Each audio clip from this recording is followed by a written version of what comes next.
Saat kita jatuh, kita jadi tahu mana yang teman dan mana yang sahabat.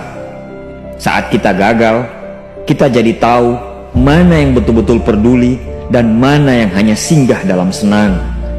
Saat kita tidak punya apa-apa, kita jadi bijak mengenal mana yang tulus dan mana yang bulus. Saat kamu sukses, kaya, dan lagi di atas dalam proses kehidupan, semua orang akan memuji, semua orang akan menyanjung, bahkan semua orang akan mengaku kalau dia ikut berperan dalam suksesmu. Tapi pada saat kamu jatuh, pujian itu akan berubah menjadi hinaan, sanjungan itu akan berubah menjadi cacian. Semua orang tidak akan pernah menganggapmu ada. Percayalah, saat gagal, semuanya menjadi gelap.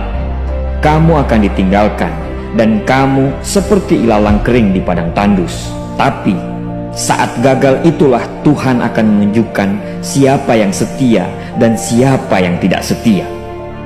Kawan, saat-saat gagal itulah pilihan kita cuma ada dua: meratapi kegagalan dan membiarkan semuanya menjadi kalah, atau kamu bangkit dan menjadikan kegagalan itu sebagai acuan untuk bangkit dan terus bangkit.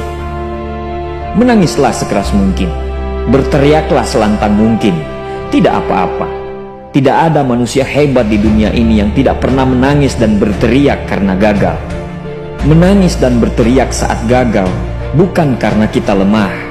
Kita hanya manusia biasa. Kita bukan malaikat. Tumpahkan semua kesedihanmu dalam setiap doa-doamu.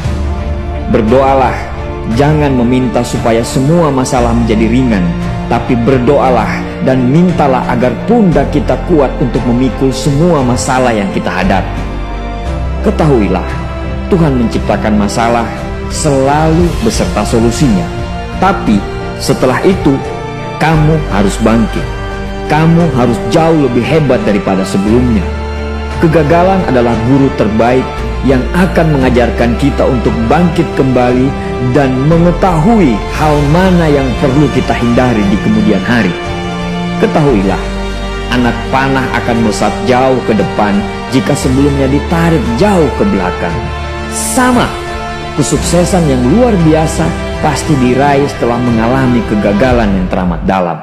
Kegagalan hanya akan dirasakan oleh orang-orang yang mau berjuang. Kegagalan tidak akan terjadi kepada orang-orang pemalas yang mengabdikan hidupnya hanya untuk menjadi benalu kehidupan. Bangkitlah, tapi ingat, saat kamu berjuang lagi, berjuanglah bersama orang-orang yang mau sama-sama berjuang, bukan dengan orang-orang yang hanya mau diperjuangkan. Saatnya merubah hinaan menjadi pujian. Saatnya merubah cacian menjadi tepuk tangan. Saatnya mengembalikan apa yang sudah hilang. Insya Allah kamu, kita pasti bisa. Pada saat sukses itu datang, datangi semua orang-orang yang menghinamu pada saat gagal. Datangi semua orang yang meninggalkanmu pada saat terpuruk. Katakan pada mereka, terima kasih kawan, karena dulu sudah menghinaku. Setelah itu, pergilah dan doakan mereka, karena sesungguhnya nikmat terbesar dalam hidup adalah ketika kita ikhlas mendoakan orang yang membenci dan menghina kita. Terima kasih.